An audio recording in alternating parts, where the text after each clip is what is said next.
Okay ka lang? Ano nangyari sa'yo, be? Tinawanan nila ako. Ano sabi nila sa'yo? Ang bakit ko daw? Ano?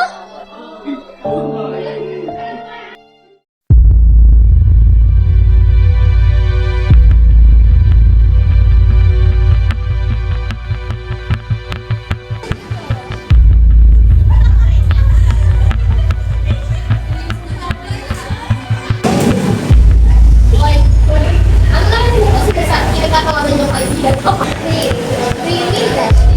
I mean, totoo naman ang pangit ka. Like, kung nakikita ko pala sa kanya, sinabi ko ng araw ko, excuse me, mas pangit ka pa sa kanya. Yung ugali mo, kung anong pinaganda mo, yung pinapangit ang buti mo eh. Mas ganda ako kasi sa kanya. Dahil sa iyo, umiyak siya. Alam mo, anong nakakatawa? Umiiyak siya dahil sa mga walang kwentang tao katulad ko. Aww, that is quiet. What does she say? Ayoko na makipag-usap sa inyo. Inaaksaya ko lang yung oras ko eh. Sa mga kagaya niyo walang kwenta. Basta alam niyo sa sarili niyo kung anong ginawa niya sa kaibigan ko at kung anong epekto nun para sa kanya. Akala niya, mababago niya ako sa pagsasalita niya. Like,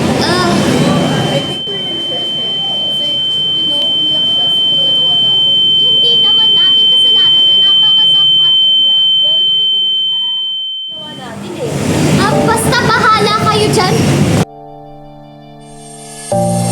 Alam mo ka mo, alam mo ba yung pate mo? Ang dami mo sa pate mo. Ang ginawa ko sa'yo naman.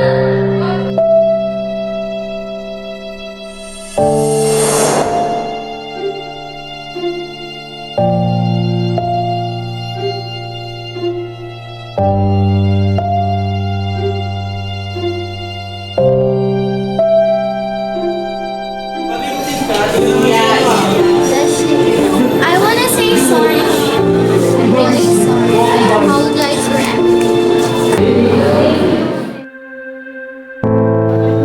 Ang bullying ay isang kaso na nangyayari sa ating paaralan kung saan dapat tayo ay matuto at magkaroon ng bagong kaalaman na makakatulong sa atin upang buuin ang ating sarili.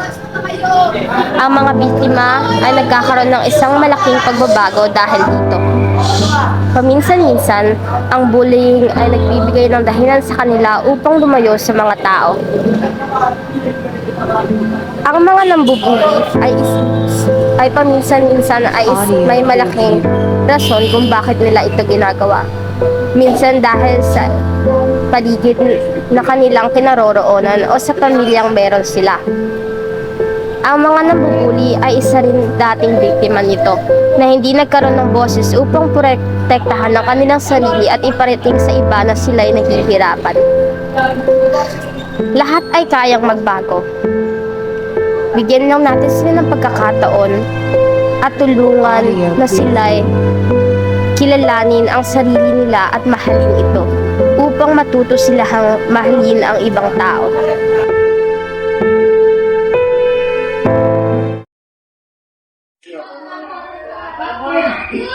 Nakaranas na ba kayo ng pambubula?